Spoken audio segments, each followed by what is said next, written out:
rero tugiye kuraba ibindi biremwa bisa n'abantu atari abantu bikaba mu bantu.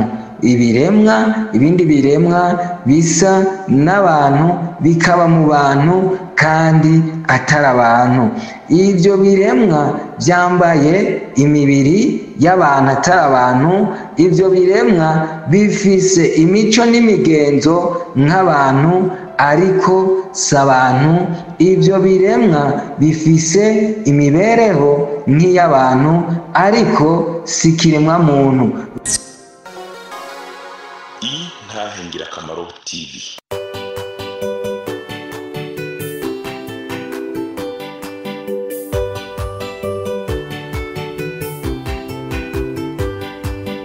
Umwami Yesu arindeze niwatanga amajambo umunyabyaha ngo renguka umva iby'ubugingo atugirira ubuntu akatwiyegereza amajambo meza cyane yo kunera umunezero niyo meza ndayakunda ntahatanezera.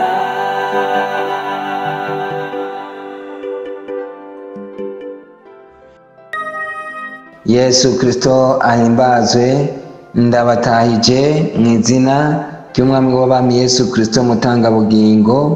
Uyu mwumva ni mwene so wo mu ishengero ry'umwami w'abami Yesu Kristo ryinjirira mu masengero ya Pentekote. Ino mvugo irashobora kuba ari nshasha mu matwi yawe kuko utashoboye kumviriza ubuhanuzi twatambukije.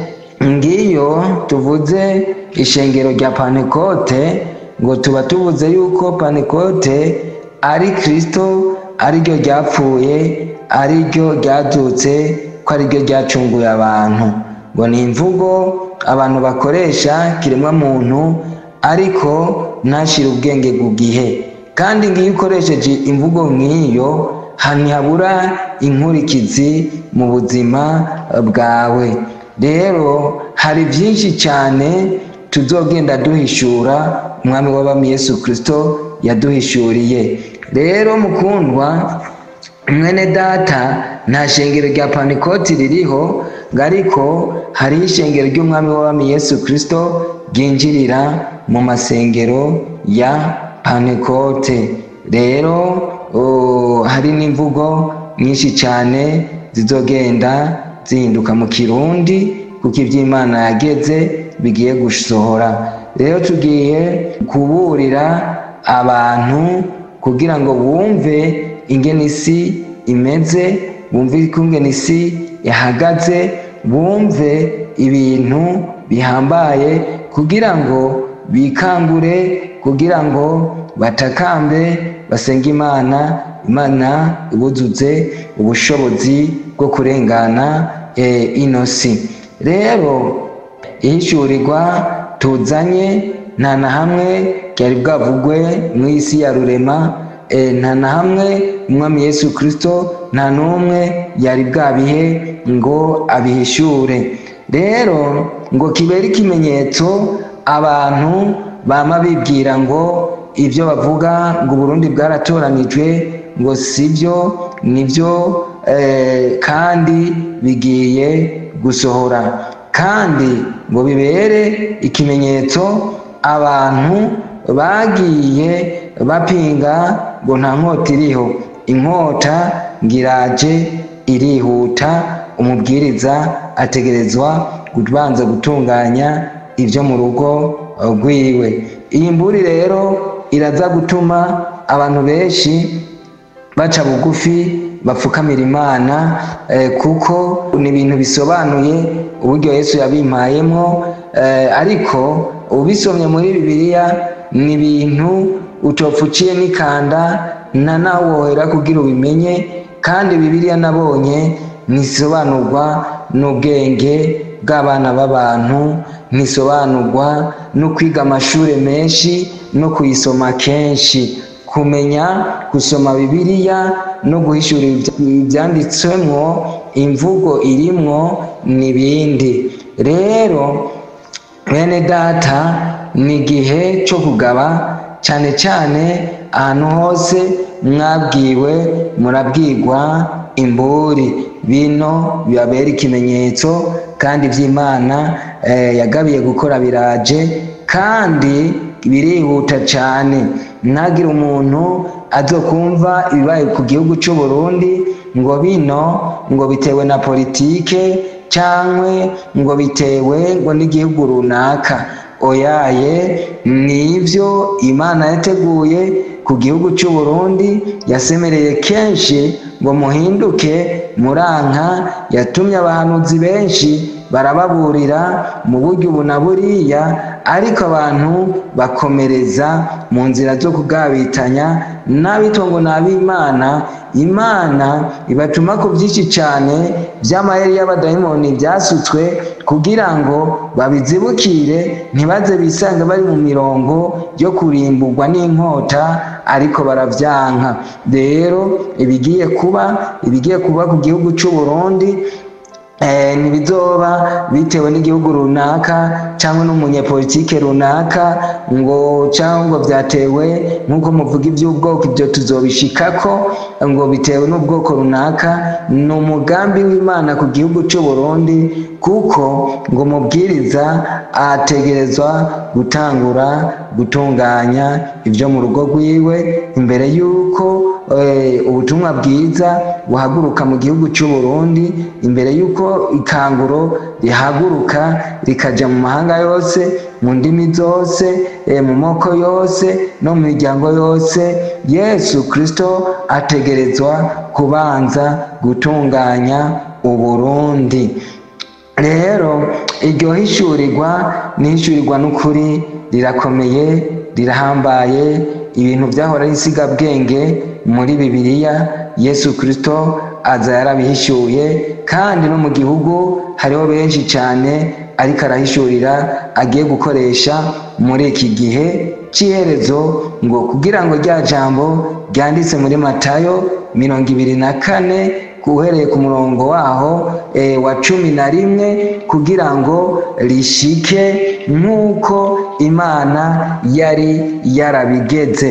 Uze kuhasoma muri Matayo uhereye ku 11 ushitse ku 13. Haravuga ngo, reka tuhasome ntitubivuge ku mutwe.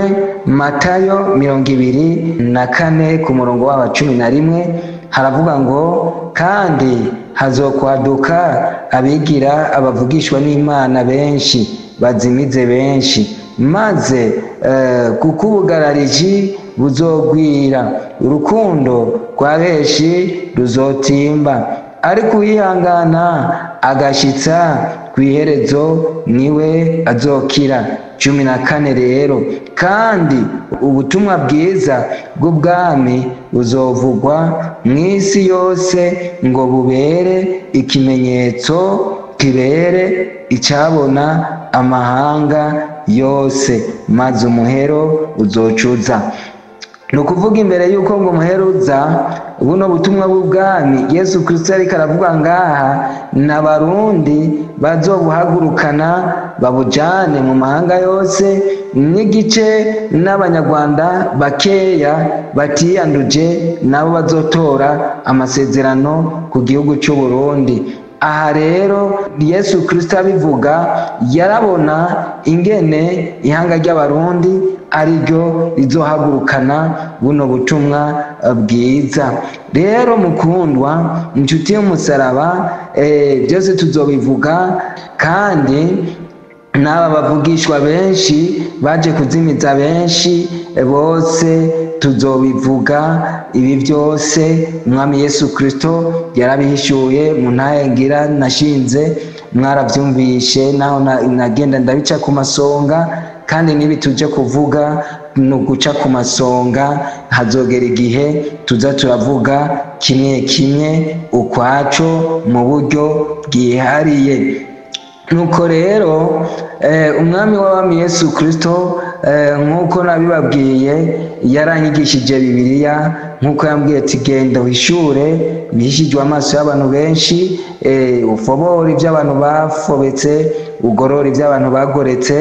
ni ukuvuga njyewe yamishuriye byinshi cyane muri Bibiliya, yaranyigisha bihambaye. hariho n'abandi muzokumva bavuga ibintu bikomeye, kandi bobo ntibazobivuga mu gifurifuri ngo usigarane ibibazo, ngo usigarane wiyumvira, kuko n'inyigisho iba yatanzwe n'umwami w'abami Yesu Kristo. uzokumva bahagurutse bavuga ibintu bikomeye, kandi ntibazoba bigishijwe n'umuntu n'umwe, bazoba bigiye ku birenge by'umwami w'abami Yesu Kristo. nanje ni umwe mu bantu bagiriwe ubuntu n'uyu mwami w'abami Yesu Kristo mutangabugingo. yagenda abinyereka mu bihe by'inzozi, simenye ibyo ari byo, nkagumya ibanga. haragera igihe rero narababwiye ingene Yesu Kristo yanyiyeretse. tuzovuga no ku bintu by'amoko byose uko nabihawe, kandi ubyumva neza ko atari bya bindi umuntu azoba afise information kubera yabonye abantu bicaba, kubera yakuze yumva iby'abahutu n'abatutsi akabona baricana, akacija mu ishengero ego kwicana n'ibibi, akaca byigisha. ego arabyigisha abantu bakumva ko ari bibi, ariko nasohora message nk'uwayihawe n'umwami Yesu, kandi uwo muntu n'ukuri nawe nyene ni mwiza. ariko uburyo nanje nzobivugamo ni uburyo butandukanye n'ubwo abantu bose mwagiye mwumva. hari n'uwo nigeze kumva ngerageje yazungurutse igihugu yigisha iby'amoko kari mabi, nawe nyene numvishije abyigisha, ariko uburyo Yesu Kristo yabimpayemwo bitandukanye n'uwo muntu yagiye yigisha ibyo by'amoko. rero ibyo reka tubisimbe, tugende ku byo tuje guhishura bikomeye bihambaye. nabyo nyene ntuze kugira ngo turabyigishije ku buryo novuga buhagije, kuko ibyo tutogenda tuvuga byose azoba ari incamake, tuzogenda tubinoganza hanyuma. rero bakundwa bene data, Imana yarakoze kutwiyumviraho, kudutoranya, kandi kugira ngo tuzobe muri wa mugabane Daniyeli yerekwa ngo abazoba bashikanye benshi ku kugororoka, bazokwakaka nko mu itazanure ry'ijuru, bazokwakaka nk'inyenyeri. bino rero ku barundi bazumvira bari muri abo bazoba basayangana nko mu itazanure ry'ijuru. Imana ishimwe. hari abantu bagiye babazwa ibibazo kuva Yesu Kristo angendereye. naciye ntangura gukurikirana cyane ku bintu byo kuri internet, hari impamvu nabikurikirana no ku ma YouTube, agenda ndabikurikirana. hari impamvu Yesu yari yashize umwete muri jewe wo kubikurikirana. Channel rero kubikurikirana kwari kuraba kungene yagira ansobanurira inyigisho z'ibinyoma uko umuntu azimenya, ariko bisaba ubundi bushobozi bw'Imana. ibyo tuzobigarukako. nkaca numva abantu bariko barasigura bababaza ati vuga impamvu bavugwa yuko Burundi Imana yabutoranije ushingira kuki, ariko kumva wa muntu inyishu atanze ni inyishu umuntu adashobora kwemera. ariko izo nyishu jewe ndazifise, ndaha muzovyumva mu gihe tugishitsemo. tutange n'imirongo muri Bibiliya, tuvuge n'impamvu Imana yahisemwo abarundi. Imana ibafashe kumenya no gutahura ibyayo. rero murumva konsa n'umuntu yatebeye mu ntangamarara. rero tugira turabe ubuhanuzi nabivuze cyangwa imburi. iyi mburi tugiye gushikiriza igize ibintu byagiye bigwanya ubu Kristo, bigenda bigwanya kiremwa muntu mu buryo bw'ubwenge bukomeye cyane, nk'uko Daniyeli yabyeretswe. Ugiye gusoma muri Daniyeli 8 ugahera ku murongo wa 23 ukamanuka munsi kugeza mu 27 uca uvyumva neza. Rero ngo akenge kiwe kazotuma 25 sindiko ndahasoma, haravuga ngo akenge kiwe kazotuma ivy'ubugunge bwiwe birorana, gazogeseza benshi ataco binona. Ibyo ngiye kuguhishura rero nivyo byagiye bigeseza benshi ataco binona. Nigihe Yesu Kristo kugira ngo aje kuvuza ukuri, kugira ngo abarundi bakanguke bumve ko ivy'Imana yavuze ari iby'ukuri, kugira ngo abantu bareke kwizigira ibinyoma kandi bariko bajana mu irimbukiro bibaza ngo bariko barajanwa mw'ijuru. Aha rero abantu bakabibona bamaze gupfa mu mubiri, abantu babyita gupfa, ariko nta muntu apfa. Nubwo mubona muba mutwaye kijya kintu c'ikibiri, umuntu aba yamuvuyemwo, kandi iyo ashitse muri bya bibanza bashikira mu byirindiriro, mwibabarizo, mu badayimoni n'ahandi, umubiri aba wambaye kurya nyene. Aha niho ubwenge bw'Imana buserukira, kuko uvuye mu mubiri uzorabe n'iyo Imana igutoye ikakujana, wewe ubona wambaye urya mubiri nyene. Iri bumba twe twaremewe niryo turimo. Iki ni cigwa c'insigabwenge Yesu Kristo wenyene ataje ngo abigusigurire ntavyo ushobora gutahura. Ivyo byose tuzobigeraho, ngira mwarumvishe mu byo twatanga kubura. Ndababwira ati ivyo Mwami Yesu Kristo yanyigishije sinoshobora kubivuga mu myaka 10 cyangwa 20 cyangwa 30, kuko ni byinshi cyane by'ubwenge buhambaye, imikorere ya gishetani, ingene shetani yateye abantu. Urumva Yesu ashaka kubigaragaza, kandi ni ubutumwa bwahaguruka buja mu mahanga, abantu bamenye ukuri kwimbitse, ntibaze bivange n'ibya shetani, babimenye neza, hanyuma Yesu abasukeko ubushobozi bwa mpwemu yera. Rero tugiye kuraba ibindi biremwa bisa n'abantu atari abantu bikaba mu bantu. Ibindi biremwa bisa n'abantu bikaba mu bantu kandi atari abantu. Ibyo biremwa byambaye imibiri y'abantu atari abantu. Ibyo biremwa bifise imico n'imigenzo nk'abantu ariko si abantu. Ibyo biremwa bifise imibereho nk'iy'abantu ariko si kiremwa muntu. Byo bifise imibereho nka kiremwa muntu ariko si kiremwa muntu. Rero bino biremwa uko kwambara imibiri y'abantu atari abantu, no kugira imico n'imigenzo hamwe no kugira imibereho nk'iya kiremwa muntu, ni ukugira ngo bice bageseze kiremwa muntu atabiciye n'ikanda, nk'uko byanditswe muri Daniyeli 8:25. Reka tuhasome. Haravuga ngo duhere basi kuri 23.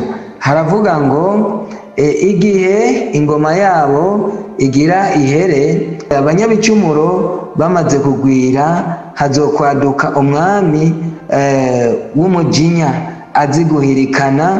Ububasha bwiwe buzoba bukomeye, ariko ntibuzoba ari ububasha bwiwe ubwiwe. Azogeseza bitangaje, akore ibyo yigombeye, atunganirwe. Azogeseza abahambaye bo mu bwoko bw'abera. Akenge kiwe kazotuma iby'ubugunge vyiwe birorana. Azogeseza azokwigira agahambaye. Akenge kiwe kazotuma iby'ubugunge birorana. Azokwigira agahambaye mu mutima wiwe. Ageseze benshi ataco binona, mbere azohaguruka kurwanya umwami w'abami, kuko ariko azovunagurika atawumukozeho. Iri jambo dusomye ngene azohaguruka kurwanya umwami w'abami, ni cya gihe Kristo azoba agarukanye n'umugeni, ariko ngo azovunagurika atawumukozeho, kuko handitswe ngo azomwicisha inkwemu zivuye mu kanwa kiwe. Kandi vyerekanywe vy'ubwira bugaca vy'iyo minsi vyavuzwe ni vy'ukuri, ariko ugumize ivyo weretswe muri ntibate, kuko ari bizoba hashitse hahise igihe kirekire. Maze njyewe Daniyeli nca ncika intege, mara iminsi ndwaye, hanyuma mva hasi nkora ibikorwa vy'umwami, ntangazwa n'ivyo neretswe, kandi ntawo bimenya.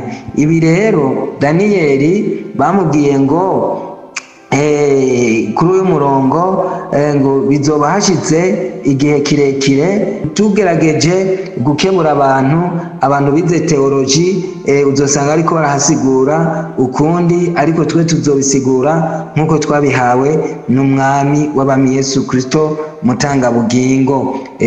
Turabandanya mu izina rya Yesu. Ni ukuvuga ngo akenge kiwe kazotuma ivy'ubugunge bwiwe birorana. Buno buhanuzi bwarashitse ku Bisirayeli, kandi natwe twebwe umugeni wa Kristo bwaramaze kudushikako. Ubu buhanuzi rero nibwo Yesu Kristo ashaka ko tusobanukirwa, tubimenye, kugira ngo duce bugufi twambaze kiremwa muntu ahari hose ku isi, kuko ibi si by'abarundi gusa, kuko bizohaguruka bigende bikwira amahanga yose, amahanga amenye ukuri. Hanyuma amaze kumenya ukuri, atakambe yicishe bugufi, batakambira umwami w'abami Yesu Kristo. Iki gihe rero nk'uko ari by'iki gihe cy'iherezo, ibiye Imana yaranse kubidekoda, yaranse kubihishura neza ngo ibihishurire uyu musabyi wabo Daniyeli, ariko raba kino gihe biriko bihishurirwa abarundi,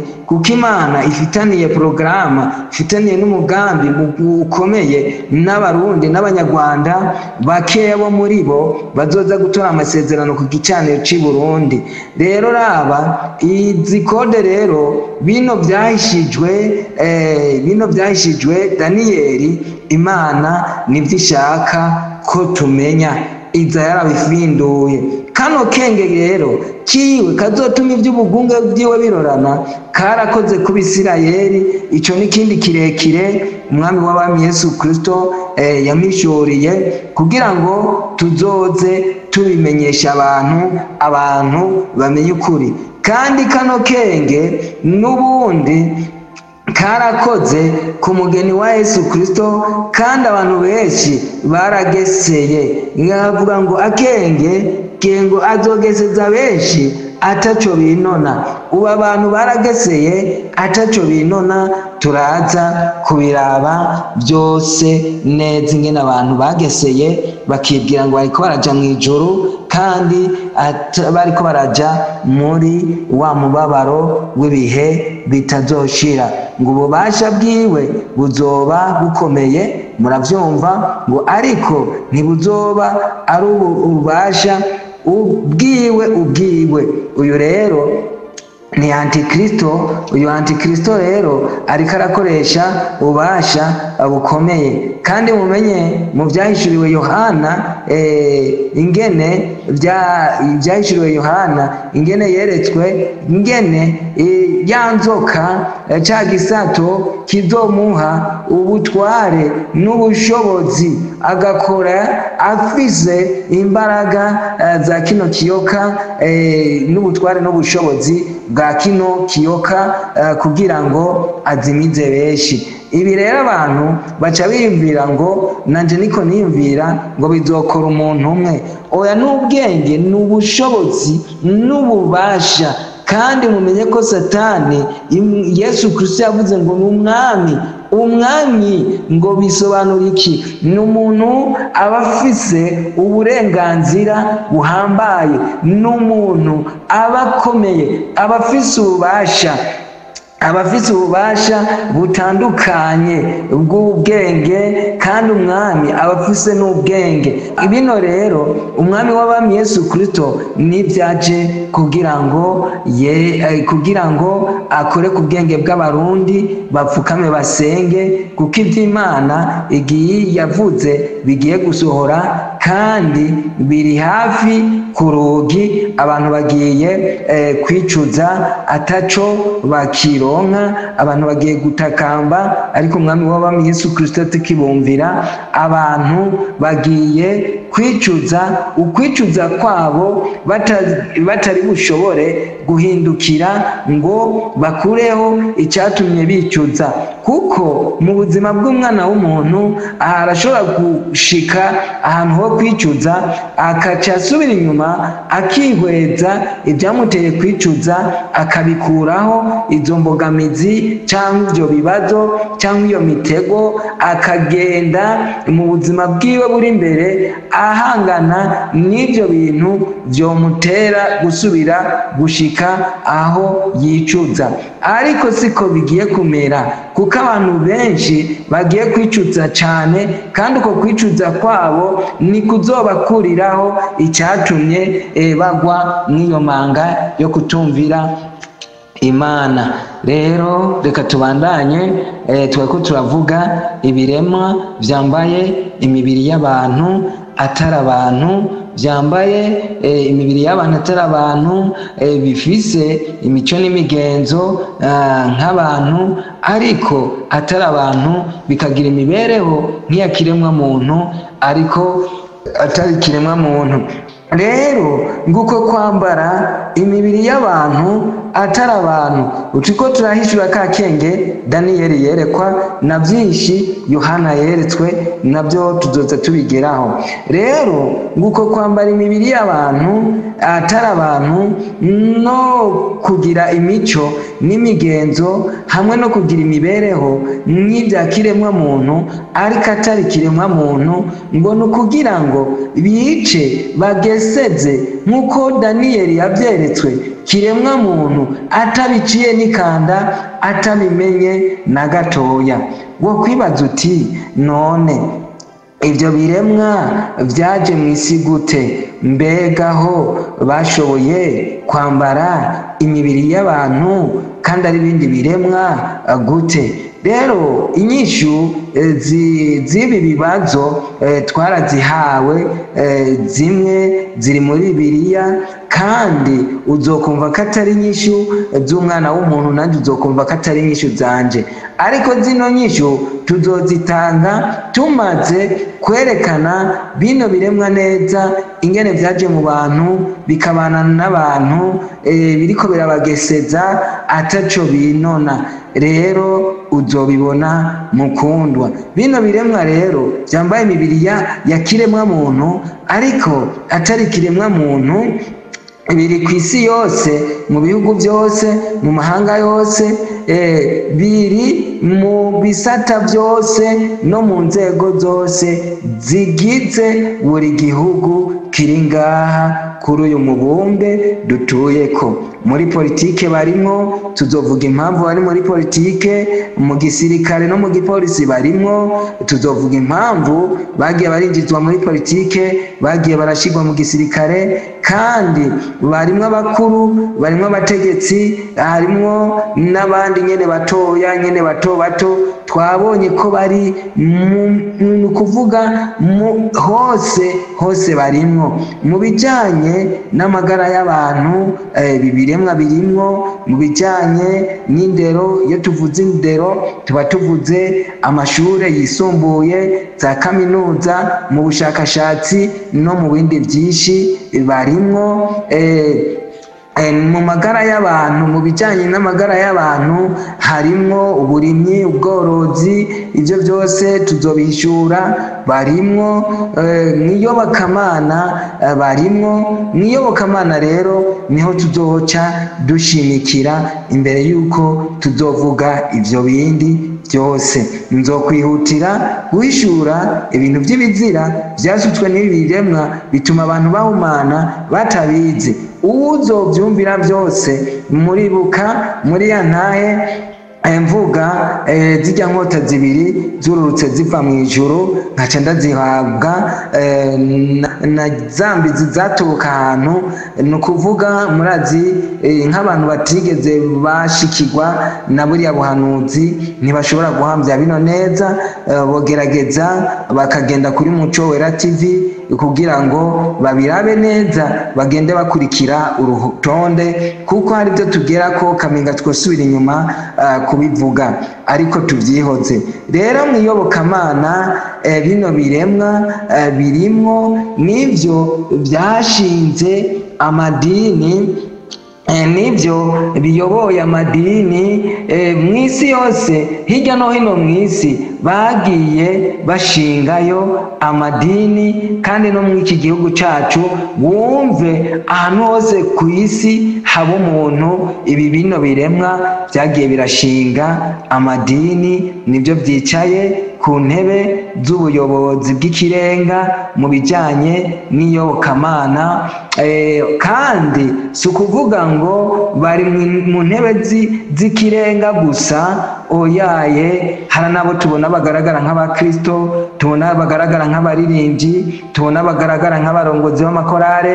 Ibyo byose tuzogenda tubihishura, Imana idufashe idutabare, kubera ubwenge buhambaye n'amayeri akomeye hamwe n'ubwitonzi bwinshi n'ubukerebutsi no kwitwaza ijambo ry'Imana no kwitwaza Kristo kiremwa muntu, ngo bituma yibwira ko ariko arongorwa ajanwa mu ijuru, kandi ariko ajanwa mu buribwe no mu busharire bizoterwa n'umuriro na za sikoropiyo bizobasesereza ubudahengeshanya ku murango no mu ijoro, isaha ku isaha, ku musegonde ku musegonde, nta gahengwe karimwo. Ibyo ngo nibyo burake bw'Imana bwa nyuma, kuko burake bw'Imana bundi ni ziriya nzabya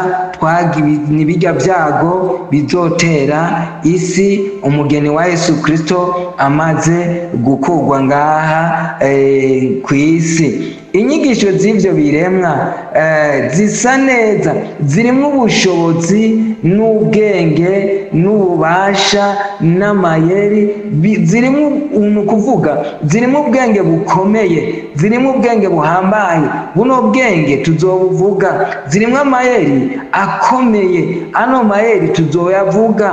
Rero zigace zino nyigisho zawo zica zisa neza n'ijambo ry'Imana, zisa neza cyane n'ukuri, kandi ari kinyoma kiremwa muntu. Rero ngo bikaca bituma aguma yibwira ngo ndiko ndaja mu ijuru, atari byo. Yamara kuva mu mubiri, bimwe benshi bita gupfa, nta muntu apfa, abahinduye hagiye kuba. Kandi ugiye uvuye mu mubiri uza wisanga wa mubiri, aha ni ubwenge bw'Imana uba wanditse uwundi mubiri udapfa. Rero umuvugishwa w'ikinyoma azoza arakubwira ngo Imana ngo ntizemera ngo k'abantu ngo bazosha ibihe byose, uwo n'umuvugishwa w'ikinyoma. Uvuye mu ino si uba ugiye kwambara uwundi mubiri udapfa, bazoguma bababazwa ibihe bitazoshira, nibwo burake bw'Imana buzoba bubashitseko. Ibyo tuzobiraba. Rero nshuti mukundwa, buno bwenge Daniyeli yeretswe nibwo Imana iriko irafobora, nibwo bariko barakoreramo. ni ukuvuga we yaragesheje benshi ataco binona, n'ubu abandanya kubageseza, ariko igihe ciwe cyashinzwe cyo kugaragaza ikinyoma ciwe.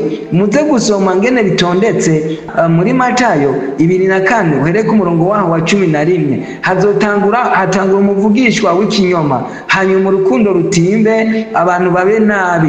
Ibyo byose tuzobishishura. Igituma urukundo rutimba hari n'uwabivugishijwe n'Imana, ibyo twarabyanditse kubera nkuko twabihawe byose nitwaba turiko turavuga kimwe kimwe ukwacu niho muzovyumva neza. Hatangura umuvugishwa w'ikinyoma, hatanga umuvugishwa w'ikinyoma, haca hakurikira uko abantu bazoba nabi bagahindurwa, hanyuma hagaca hakurikira ingene ubutumwa bw'ubwami buzohaguruka bukavugwa mu isi yose nk'uko twabibonye twahasomye. Ariko mu nyakinyoma, umuvugisha w'ikinyoma akaca avuga yuko ngo ubutumwa bwiza ngo bwakwiye ku isi yose, ngo si ubutumwa bwiza, ni ubutumwa bw'ikinyoma bwagiye buraryomekwa abantu. Umuntu uzokumva uko uzomwiyubareko cyane, ariko babivuga kuko abantu bigiye ko babwiwe ukuri kandi babwiwe ikinyoma. Ariko kino gihe nico gihe Imana ije kugaragaza ukuri imbere yuko inzamba ivuga. Ego Imana ishimwe cyane. Rero turaza gukurikira neza, tuberekane neza aho Yesu Kristo yagiye arabivuga akoresheje imigani. Byose tuzobiraba, ariko biri mu mvugo y'uburyo bw'inkwemo ifobetse cyane, ariko imaze kuvuborwa mu buryo bugaragara, nawe uzoca uvyiyumvira. Rero uzukurikirane igice gikurikira buno buhanuzi. Umwami w'abami Yesu Kristo abahezagire, umwami w'abami Yesu Kristo abasukeko umwe yo kumenya no gutahura. Murakoze cyane. Ukaba nawe ufise intahe wifuza gutanga cyangwa izindi nyigisho, cyangwa ugomba kuduhuza n'ubifise, twandikire kuri ino nimero ya WhatsApp 68 884 981 68 981 canke 68 42 14 47 68 42 14 47. Kaze twiteze intahe zivuye muri mwebwe kugira natwe tuzisangiza abandi. Izina rya Yesu rirusheho guhabwa icyubahiro. Kaze, Imana ibahezagire. Niyo meza ndayakunda.